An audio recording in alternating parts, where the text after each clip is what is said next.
Hey there everyone, it's Mike Thomas. You guys know me as Mike from Maine, and today we're going to be taking a look at a video called How I Did Over $945,000 my first calendar year on Etsy. This is something that is pretty impressive. She's done $945,000 on a platform where what I know about Etsy is that you are selling normally like crafts. I've seen people doing things like printables on there. I want to see what she's doing. I want to see if we actually believe what she's doing, and that if any of you have done anything on there, please let me know in the comments below if you've tried selling on Etsy or if you've actually done it and had some success. I'd love to learn about that as well. Before we jump in here, if you guys can just go ahead and give me a like on this video, it really helps out with my YouTube channel and I appreciate it so much. And hit that subscribe button and bell notification. I'm gonna give her a like on this video, and let's jump in. What's up guys? In this video, I'm going to be going over how I did a little bit over $945,000 on Etsy in my first calendar year of being open. So wait, she's saying like her first calendar year? So just like her first year of doing this, she made $945,000, but is that like money that she that sales, or is that profit? I hope that she actually will reveal that in this. So calendar year meaning from January to December. Thank you for that. I appreciate it. I opened the store a little bit before January of 2020. So I'm referencing the calendar year. We did a little bit over $945,000 in revenue, not profit. There we go. That's what I wanted to know, if it was profit or revenue. So thank you again for that. Revenue. This is going to be a huge value video, so you're definitely going to want to stay to the end because I'm going to be showing you and giving you a lot of... I see that she's got like this hustle light behind her, but you can't really read it because it's white on white and black there. Maybe if it was like a different color, it would look better. Anyways, I always pay attention to stuff like that. Major key points of why the store saw the success that it did. And I've been so nervous about making this video. You always wonder why they're making these kind of videos. Like, does she have something? I imagine she probably has a course to sell about Etsy, is my guess. Is that she teaches how to make money on Etsy. So she's showing that she actually does make money on Etsy, which is fine. I have no problem with that, but that's my guess. I don't know. The whole goal of this video is really to help people. Sharing these numbers has been a really personal thing, you know, in my business, so it is kind of weird to talk about it. I always feel like people that are sharing their numbers in their business, like if you're selling a course about something, if you're going to teach people how to do something, especially if it's make money online, you need to share your numbers. You need to be very, very transparent, because I'm not going to want to buy a course about making money on Etsy from someone that is not making money on Etsy, right? So I need to know that you're actually making money. So there's a reason why people share their income numbers like this publicly, but I know that my bigger goal is here on this YouTube channel and helping other entrepreneurs find success with, you know, whatever. Looks like she's living in either Spain or Mexico or somewhere. She's got her Spanish YouTube. So I'd be really interested in where Hannah's living. It is online, whatever they're trying to do. And so I know that this is the next step into my career, which is really helping people, you know, grow their own brands or, you know, become successful online. Please enjoy this video and comment down below if you're excited, any, you know, you guys are just looking at me there for a second. Sorry about that. Questions you have. It would mean the world for me for you to also subscribe to the channel, as I am now fully dedicated to this channel, posting videos weekly. And I'll have a link to her video in the description, so if you guys want to go over and check that out, you can. Regularly, whereas before I was so, you know, a lot of my time was really spent growing my brand.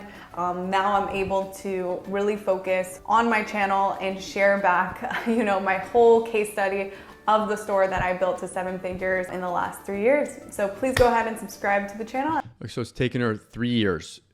It sounds like that's what she just said, 3 years to do that. Let's get into this video. Welcome to my channel.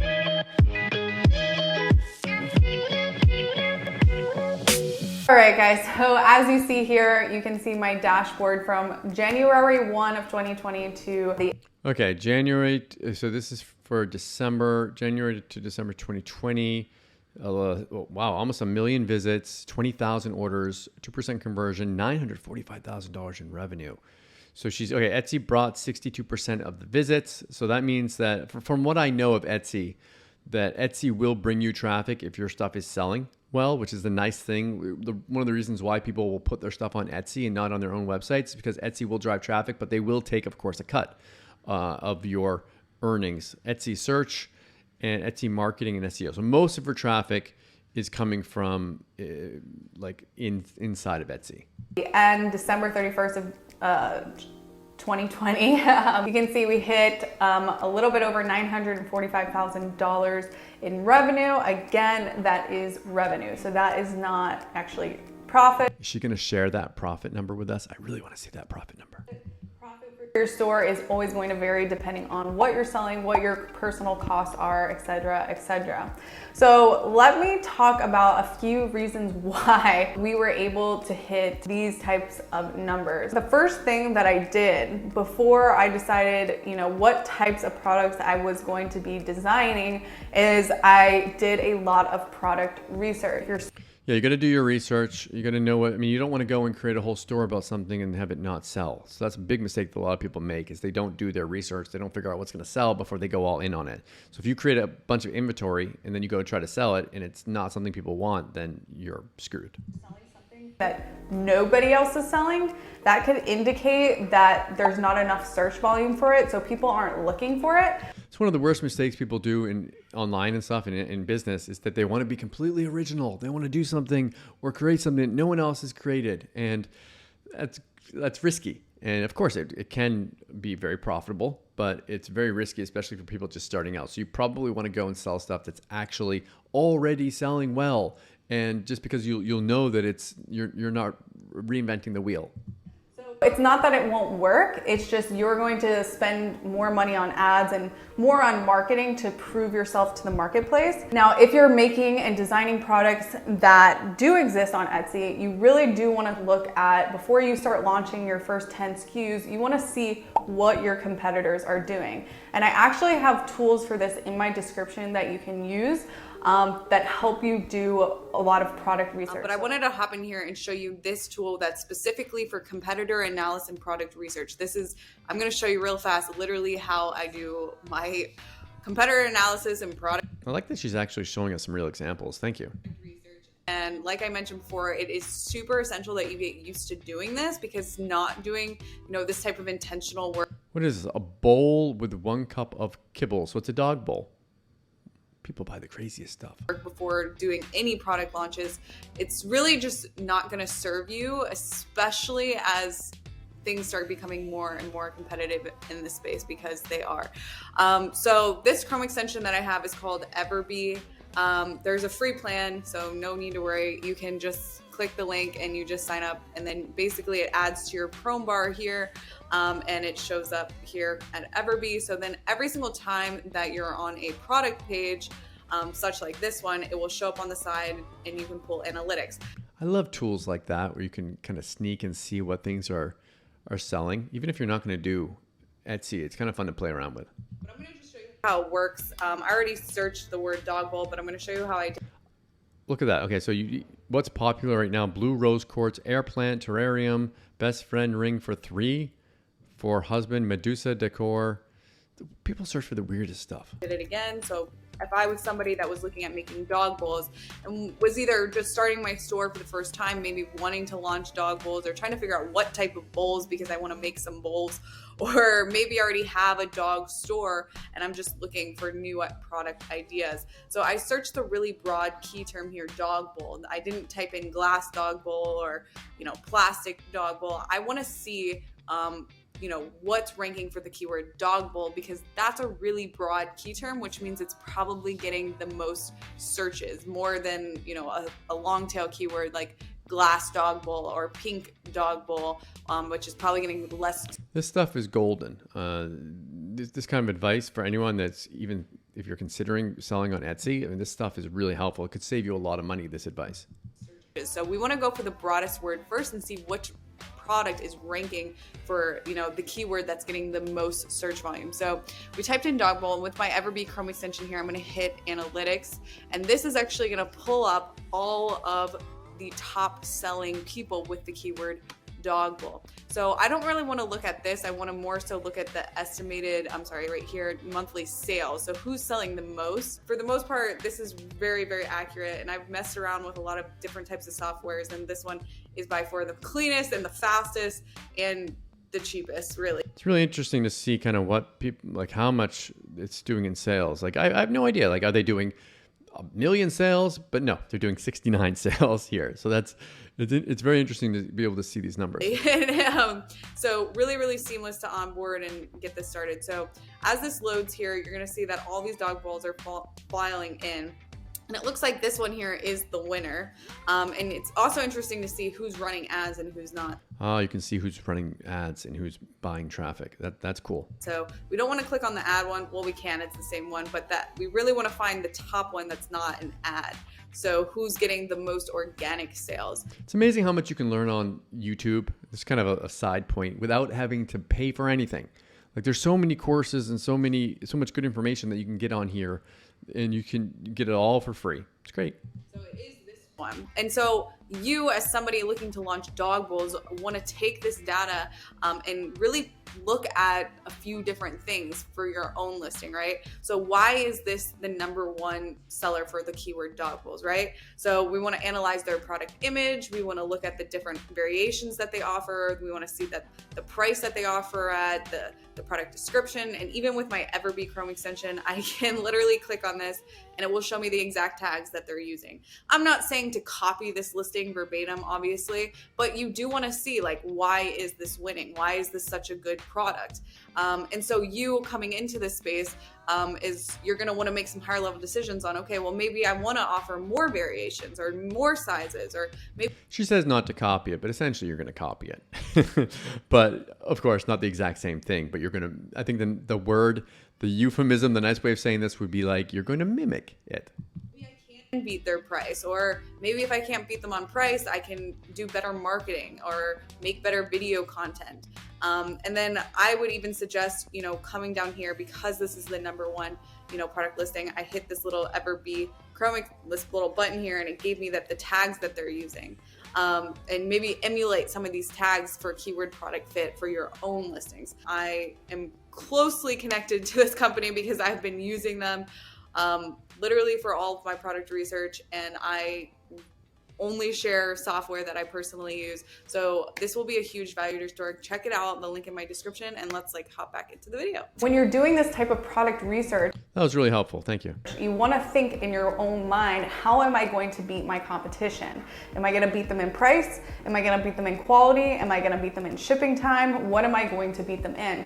And you want to build a spreadsheet of all the things that you're going to do that is going to beat the top sales or the top people selling a similar product. Now, again, if you're selling a product that doesn't exist yet, at all, again, that could mean that there may not be a lot of search volume for that product because it's a new made up product. If it's something that there's something similar, even though yours does something a little bit different or maybe better, that could be a really, really good thing. But you still want to see what other people are doing in your space. Etsy. I highly doubt that she does products that aren't already selling, because it's just so hard. I bet she just goes out and she finds ones that are doing well and she mimics them. Amazon. Notice the word mimic, not copy. Facebook Marketplace is going to only get more competitive. So at this point in the game, maybe 10. People always worry about competition and stuff. I always see competition as good because it means something's profitable. So if there's a lot of people doing it, that means there's a lot of money in it. Get in it. Years ago, you could just throw up a scrunchie and make a bunch of money because there's only 3 people selling it. That's just not the case anymore. So you want to be diligent, you want to be conscientious, you want to be intentional with your marketing, with your language that you're using, with your keywords, with your photos. Next thing that I did on my Etsy store is, from the get-go, I was very active in my store. So I would spend my entire day in my Etsy account. When Etsy sees that you're a user and you're serious and you're posting, maybe they see that you're actually in there doing it. Maybe that helps. Products and you're tweaking tags, titles, descriptions all the time, posting new photos, taking videos. I think, yeah, maybe if they see there's action and you're actually going in there and adding things in. I don't know if it's necessarily them seeing that you're doing stuff, but probably the stuff that she's doing is very helpful.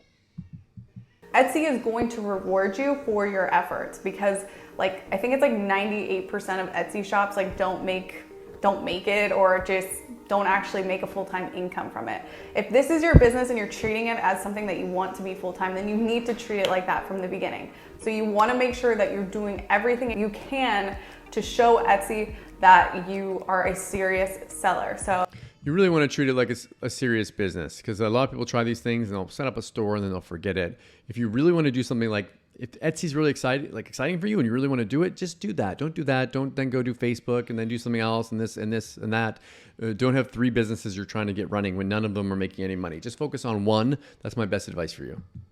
And filling out your bio, putting a video, uploading many products, constantly in your store being active, writing descriptions, adding tags. Basically every single place there is a form in Etsy that is available for you to fill out, you want to fill it out. So that is number 2. Number 3, and this may be difficult for some people that are starting with smaller stores, but there is another tip that I'm going to give you after this that's going to help you with this. Launching mini SKUs. So a lot of people come Many SKUs. I don't know what this is. to me and are like, how do, I get more traffic? I launched this, these products, 2 weeks ago. I haven't gotten any sales. I'm getting some likes, some favorites, but I'm not really getting sales. The thing is with this, the more SKUs, the better. So like the more product listings, the better? You want to, when you're going to launch your store, I would set a goal of getting 50 SKUs up. It's a lot. 50 products up. You got to be pretty organized to get that ready. If 50 SKUs, sorry, maybe not 50 SKUs, but 50 listings up, right? You want to have a lot of SKUs. More SKUs, the better. More listings, the better. And so this leads me to number 4, which is, say you don't have, 50 SKUs because you don't have 50 different products to sell. Maybe you only have 10. So number 4, to combat this, if you don't have that many SKUs, you can still make mini listings. As of today, I'm not saying that this is going to be like this forever, but as of today on Etsy, you are able to duplicate SKUs. So you can duplicate. That's a neat tip. Like I didn't know that you could add products multiple times. That's cool. Listings. And you're not just going to duplicate the same listing 10 times. You're going to duplicate the same SKU, but you're going to change things in the listing. So say you have 10 SKUs, on your 10th SKU, you have, 5 different main images that you can test. What you're going to do is you're going to duplicate that listing, 5 to 10 times and change the main image. Or maybe you don't have. Again, like I told you guys, you don't need to pay for information. You can get it for free here. This is great stuff. Just to test it out with, but you have different keywords that you can try. So you can try 10 different titles. So the listing stays the same, like the description and the product and the option to buy the product, but also you can change certain things and test them and see which one performs better, and then later, turn the less performing one off. So as of today, Etsy allows you to do this, and it's really beneficial because if you don't have a lot of SKUs, you can still make more listings by duplicating them, but testing them and running them against each other to see, which one gets better click-through rates with using this picture or using this title, so on and so forth. So that's one way to fix the issue of not having a lot of SKUs. The second way that you can also do this is by bundling items together. So it's a smart idea, doing a bundle of different products, and that will make it so you have more listings. Smart. Helping a girl, she knits hats and she only has like 15 SKUs, which is not a lot whatsoever. So one thing that she can do is she can take a picture, with 2 hats in one picture. So you can buy one at this price, or you can buy 2 and get a little bit cheaper and then run it against another listing that has a picture of 2 hats in it and it's in a bundled form. And if you want to try this out, I can tell you that a lot of my success is because I bundle items. I test bundles every single day. I'll test 4 SKUs bundled together, 3 SKUs bundled together. And now you might be asking me, well, how do I bundle items and still keep track of inventory? I actually have a company that I work with. It's called Tracker, and it integrates with a Shopify store as well, but with your Etsy store. So if you do bundle SKUs together, you can actually keep track of inventory still. So if you sell if you have 2 SKUs, It's cool learning about these different tools that she has too. I mean, these little tools, you'd have to go out there and find them on your own, and she's just teaching them to us. they both exist in 2 different bundles. If someone buys from this bundle, the SKU will get deducted from this bundle as well, and everything will be tracked. For the longest time, I was not able to track my inventory, but finally now I am able to track my inventory because I not only have duplicate listings, but I also have many of the same SKU in multiple listings when I bundle items. So that's the second way that you can add more SKUs or more listings to your Etsy store to show Etsy that you're constantly, improving and launching more items. The next thing that's essential to any e-commerce platform is reviews. So, of course, you want to be really good to your clients. Whoever's like buying stuff from you, you want to make sure they're very happy and they're leaving you great reviews. That's going to be like that on pretty much any place. You always want to have some type of insert in your packages that not necessarily asks for a review, but says, if you had a good experience, please leave a review. So they get their package. You don't ask for a review. Like a lot of times, that's all you have to do is just ask. Ask for a review. And if they're not happy with it, you ask them to tell you that they're not happy so that you can make them happy so that they'll leave you a good review. Little postcard in there that says, if you loved your item, please share your feedback. We would love to hear your feedback. Just by doing this one little thing, you will increase the amount of reviews that you receive.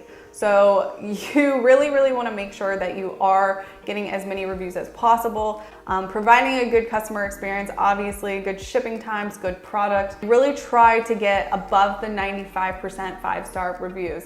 It's been difficult for me to hit 95% on 5 stars. We usually sit around 93 to 91% 5-star. But if you can reach that, then obviously, getting the star seller badges, having over 95% 5-star reviews, plus having, shipping times on time, which is super easy, and then also answering messages, the first message within 24 hours. So if you can do those 3 things, I would say reviews is the hardest. Being responsive to messages, I mean, they're going to see that and they're going to say this person's actually active. Like for me on YouTube, I always reply to messages and comments. So if you comment below, and it's not spam, I'm going to reply to you. If you email me, I'm going to reply to you. So it's really important that you are active and responsive. Sometimes you just can't make everybody happy. Then I would say really try to get that star seller, because I believe it is helping the SEO and stores that do have that star seller badge. So unfortunately, I have not been able to get it, and most people in my niche cannot get it. So, but if you can, that is awesome. If they do leave a bad review, message them right away, try to fix the problem, offer a replacement.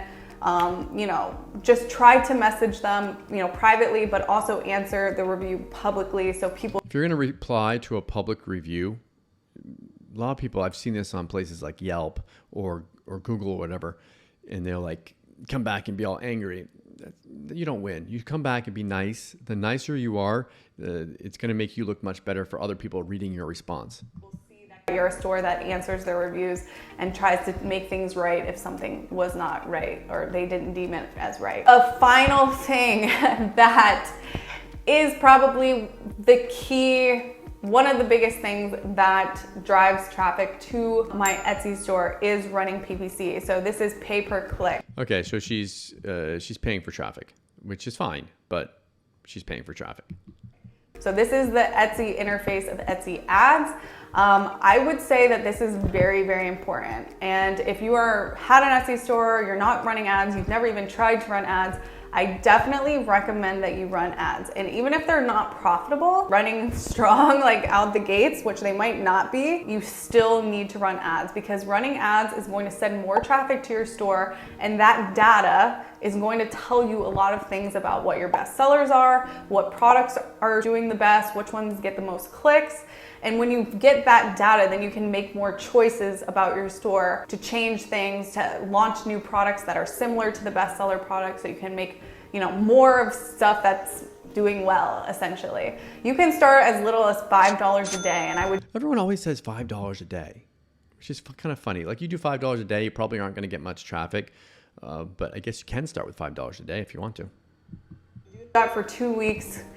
I would do more than $5 a day, honestly. I would probably do like $15 a day. But if you are just starting out, $5 a day, something is good. Something is better than nothing. The one argument that I make to running PPC, if you're somebody that's kind of always been against it, one, competition is only gonna get harder. So like if you're not getting the ranks and you're not getting, you know, the amount of impressions that you think you deserve, like not running PPC eventually is not going to be an option. You're going to have to do paid traffic.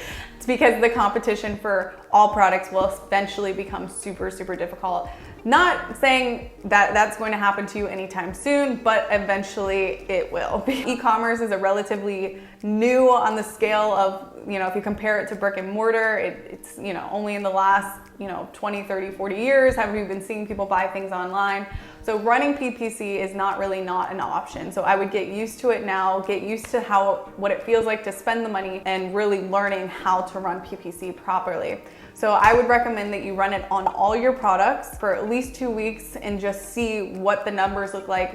Probably you're going to be crappy at it in the begining, but I'm sure there are courses or free YouTube videos that you can find that will help you. What sold, what didn't sell, and take some of those data points and make some higher level decisions based off what the data tells you in the marketing stats. But with that being said, I will say if you don't have good photos and good tags and good titles and good descriptions, I would say don't even look at PPC until you really do proper competitor research, analyze what your competitor's doing, and really try to beat them in quality, in price, in shipping, in marketing, and something to ensure that you're not just gonna waste your money in PPC, right? So it's kind of like when I used to have e-commerce clients before I had my own brand, these brands would hire me to do paid traffic for them, and they would hire me to solve this problem for them of, I want more traffic. And then when I start really digging into their business, I learn, oh, well, you're not even ready for traffic because your marketing sucks. Yeah, if you're running traffic to a crappy page, then it doesn't matter how much traffic or your product sucks, or the quality is not quite there yet, or your shipping times are horrible. And so me as the marketer to doing paid traffic, it's kind of like I can't really do my job until you fix these other things first. So really, really work on that 90% of the meat of your business first. And then when you say, hey, I really feel confident in this, okay, now we're going to invest in my business, run some ads, and see what happens. Overall, guys, I'm telling you, those are the main things that really skyrocketed my store in 2020. This was a really personal video, and I'm gonna be making more value videos like this about Etsy coming up. And I'm overall just like super excited to start this new journey on YouTube, really sharing my store and the ins and outs of everything that I've done to date. So if you guys got any value out of this video, please do go ahead and subscribe to the channel, and I will see you guys in the next video. I'm surprised she doesn't have a, let's see. Oh, okay, here we go. Sign up for my all-in Etsy masterclass. Okay, so she does have a masterclass here. She does teach something. She's got a free thing that you can sign up for. So there's a reason why she's creating this video, but still she's showing a lot of value. I think it's fine that she's sharing that kind of stuff here. So I hope you guys enjoyed this video, and if you want more videos like this, let me know down in the comments. I've gotten some positive comments about these, and of course, please hit that like button. It really does help me out, and subscribe and hit that bell notification if you're not subscribed already. As always, thank you so much for watching, and I'll see you again in my next video. Thanks.